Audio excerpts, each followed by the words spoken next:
Good morning students. तो आज हम हिंदी ग्रामर में चैप्टर 21 पत्र लेखन में शुल्क मुक्ति के लिए पत्र लिखना सीखेंगे।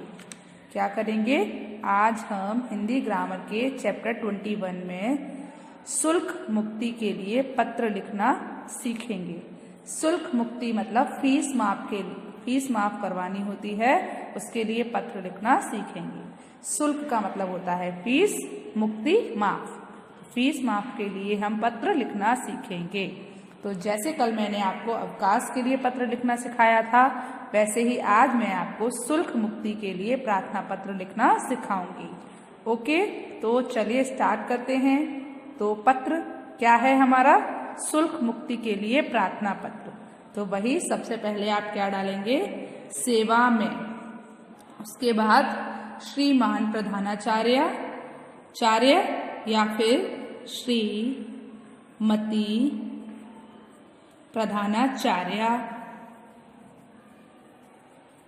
जी, ठीक है, या फिर श्रीमान प्रधानाचार्य जी या फिर श्रीमती प्रधानाचार्य जी। फिर अपने स्कूल का नाम, तो हमारे स्कूल का नाम क्या है?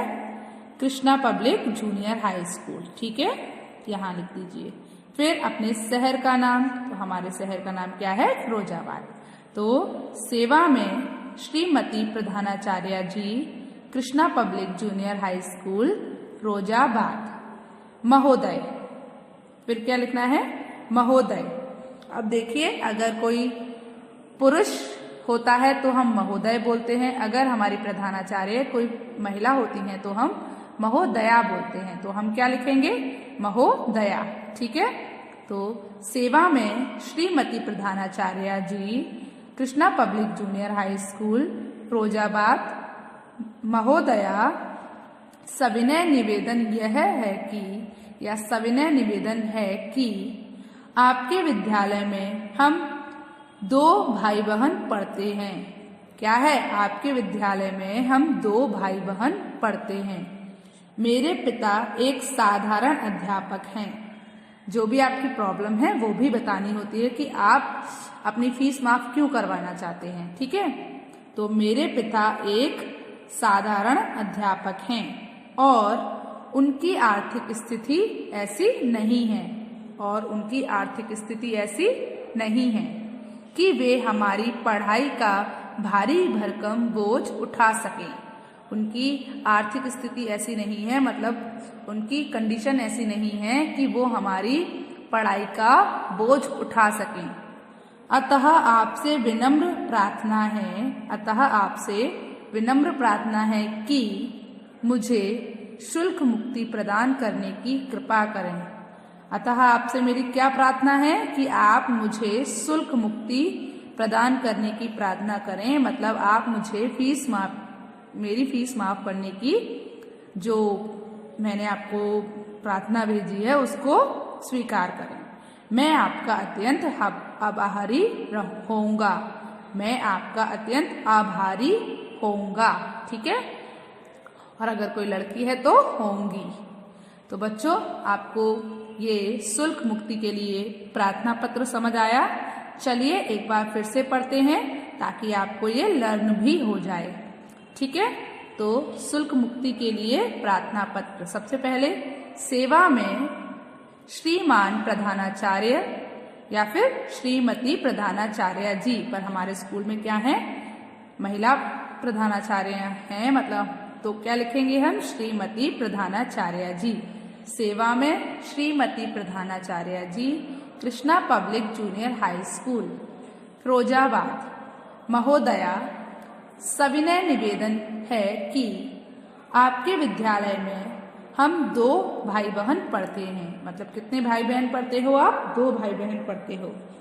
मेरे पिता एक साधारण अध्यापक हैं, मेरे पिता एक सिंपल टीचर हैं और उनकी आर्थिक स्थिति ऐसी नहीं है और उनकी कंडीशन ऐसी नहीं है कि वे हमारी पढ़ाई का भारी भरकम बोझ उठा सकें। अतः आपसे विनम्र प्रार्थना है कि आप मुझे शुल्क मुक्ति प्रदान करें। अतः आपसे विनम्र प्रार्थना है कि आप मुझे शुल्क मुक्ति प्रदान करने की कृपा करें। क्या है? आपसे मेरी विनम्र प्रार्थना है कि आप मेरी फीस माफ करने की कृपा करें। तो अतः आपसे विनम्र प्रार्थना है कि मुझे शुल्क मुक्ति प्रदान करने की कृपा करें। मैं आपका अत्यंत आभारी होऊंगा। मैं आपका क्या होऊंगा? अत्यंत आभारी होऊंगा, मतलब मैं आपका बहुत थैंकफुल होऊंगा। ठीक है। उसके बाद सधन्यवाद। उसके बाद क्या लिखना है आपको? धन्यवाद या सधन्यवाद। उसके बाद इस साइड मैंने आपको कल भी बताया था कि राइट साइड में हमको क्या लिखना होता है? आपका आज्ञाकारी शिष्य। अगर कोई लड़का है तो शिष्य और लड़की है तो शिष्या। आपका आज्ञाकारी शिष्य प्रवीण भाटिया। आप यहाँ पर अपना नाम लिखेंगे। ठीक है।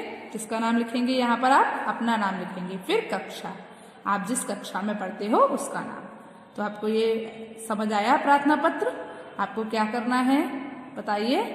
आपको एक शुल्क मुक्ति के लिए प्रार्थना पत्र लिखना है। तो बच्चों, आज आपको होमवर्क में भी ये प्रार्थना पत्र लिखना है। ओके।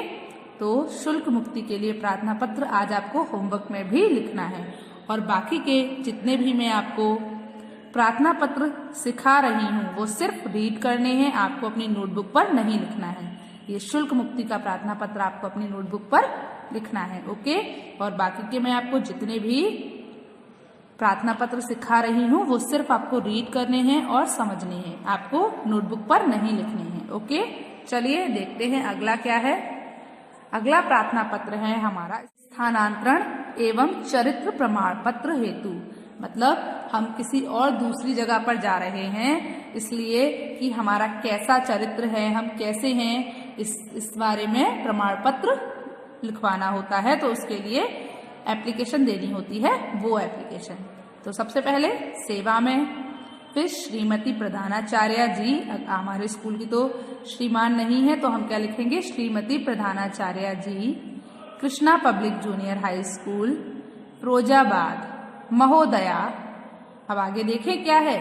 तो अब हम ये पत्र किसके लिए लिख रहे हैं कि हमारे पापा का ट्रांसफर कहीं और हो रहा है और उसकी वजह से हमें ये शहर छोड़ना पड़ रहा है। तो इसके लिए हम क्या? स्थानांतरण एवं चरित्र प्रमाण पत्र हेतु, मतलब इसके लिए हमको क्या चाहिए? कैरेक्टर सर्टिफिकेट भी चाहिए होगा स्कूल से, और हम दूसरी जगह जा रहे हैं तो वहाँ एडमिशन के लिए हमको ये पत्र लिखवाना होता है। चलिए देखते हैं आगे क्या है। निवेदन यह है कि मैंने आपके विद्यालय में कक्षा, जो भी आपने यहाँ पर आप जैसे 5th भी लिख सकते हो, 4th भी लिख सकते हो। ठीक है। कक्षा 4th उत्तीर्ण की है। अब मेरे पिताजी का स्थानांतरण जनपद नैनीताल में हो गया है। अब मेरे पापा का ट्रांसफर कहाँ हो गया है? नैनीताल में हो गया है। अतः मुझे भी अपने परिवार के साथ नैनीताल जाना पड़ेगा। अतः जब मेरे माता पिता नैनीताल जाएंगे तो मुझे भी तो जाना पड़ेगा। तो वह वही कह रहा है, अतः मुझे भी अपने माता पिता के साथ नैनीताल जाना पड़ेगा। वहाँ विद्यालय में प्रवेश लेने के लिए मुझे, मतलब मैं नैनीताल जाऊंगा तो वहाँ के विद्यालय में मुझे प्रवेश लेने के लिए मुझे स्थानांतरण एवं चरित्र प्रमाण पत्र की आवश्यकता होगी। जब मैं उस स्कूल में एडमिशन लूंगा तो उसके लिए मुझे किसकी जरूरत होगी बच्चों? स्थानांतरण एवं चरित्र प्रमाण पत्र की आवश्यकता होगी। अतः मुझे उक्त प्रमाण पत्र दिलाने की कृपा करें। अतः मुझे ये प्रमाण पत्र दिलाने की कृपा करें। आपका आज्ञाकारी शिष्य, या फिर आपकी आज्ञाकारी शिष्या श्वेता। फिर यहाँ पर अपनी क्लास और इधर अपनी जिस डेट पर आप ये लेटर लिख रहे हो वो। चलिए अगला है आपका, अगला क्या है? जिला आपूर्ति अधिकारी को शिकायत पत्री या शिकायती पत्र। जिला आपूर्ति अधिकारी को शिकायती पत्र मतलब क्या होता है? जैसे आपको कोई भी चीज की आपूर्ति नहीं हो रही तो आप अपने जिला आपूर्ति अधिकारी को एक पत्र लिख रहे हैं। ठीक है। मतलब कोई भी चीज पूरी नहीं आ रही, जैसे पानी या कुछ और सामान, तो उसके लिए आप पत्र लिख रहे हैं। तो कैसे लिखेंगे? सबसे पहले यहाँ पर आपको क्या लिखना होगा बताइए मुझे? यहाँ पर आपको अपना पता लिखना होगा बच्चों। ठीक है। किसका? आप अपना पता लिखना पड़ेगा कि कहाँ से पत्र आया है। उसके बाद सेवा में जिला आपूर्ति अधिकारी, जिसके लिए है उसका नाम।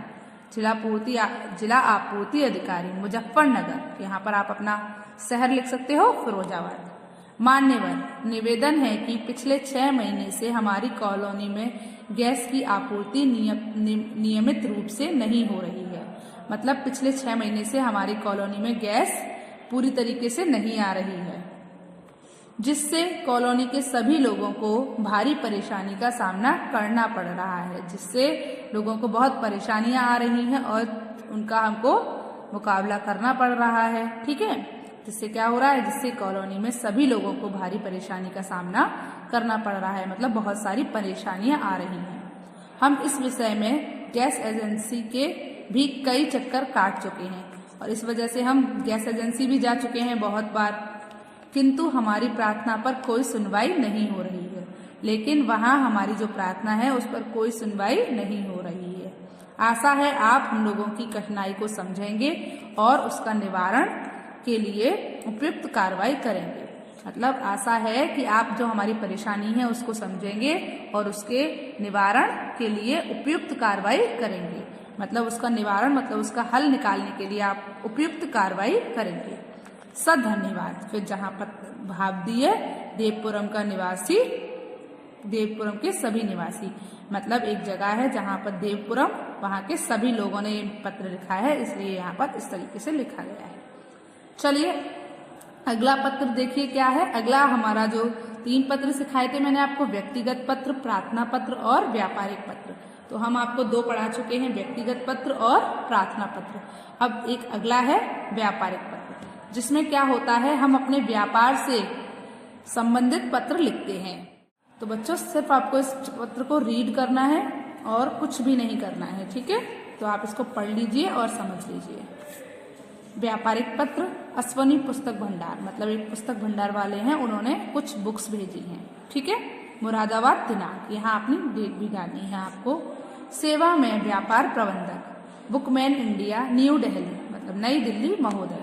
तो यहाँ पर उन्होंने क्या किया है, उन्होंने व्यापार प्रबंधक को पत्र लिखा है। कहाँ पर, बुकमैन इंडिया में। कहाँ पर, नई दिल्ली। कौन से शहर में, नई दिल्ली।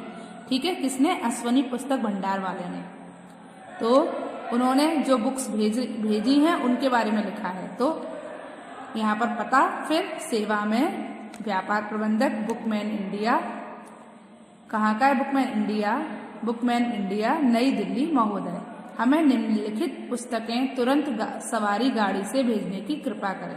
मतलब मुझे ये जितनी पुस्तक मैंने यहाँ लिखी हैं वो सभी मुझे गाड़ी से भेजने की कृपा करें।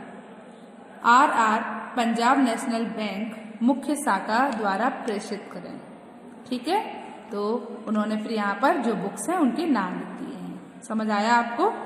भाव दिए उमेश कांत, ये पत्र किसने लिखा है, उमेश कांत ने। और इस साइड धन्यवाद। तो बच्चों आपको ये पत्र समझ आया। फिर उन्होंने यहाँ पर ये क्या है, भाषा संगम भाग 1 किताब का नाम है। भाषा संगम भाग 2, भाषा संगम भाग 3, भाषा संगम भाग 4, भाषा संगम भाग 5, व्याकरण वर्षा भाग 1, व्याकरण वर्षा भाग 2, व्याकरण वर्षा भाग 3, व्याकरण वर्षा भाग 4, भाषा संगम प्रवेशिका। ठीक है, तो ये सब किताबें उन्होंने मंगाई हैं। कहाँ से, व्यापार प्रबंधक से, बुकमैन इंडिया, नई दिल्ली से। ठीक है, तो किसने मंगाई है, अश्वनी पुस्तक भंडार वालों ने। किसने, उमाकांत जी ने। ठीक है, तो इसीलिए उन्होंने ये पत्र लिखा है, किसको, व्यापार प्रबंधक को। तो व्यापारिक पत्र इस तरीके से लिखा जाता है। तो बच्चों आज आपको होमवर्क में क्या करना है, आज आपको होमवर्क में शुल्क मुक्ति पर पत्र लिखना है। किस पर, शुल्क मुक्ति पर पत्र लिखना है, मतलब फीस माफी पर पत्र लिखना है। तो आज आपको होमवर्क में क्या करना है, आज आपको होमवर्क में हिंदी ग्रामर की फेयर नोटबुक में शुल्क मुक्ति पर पत्र लिखना है।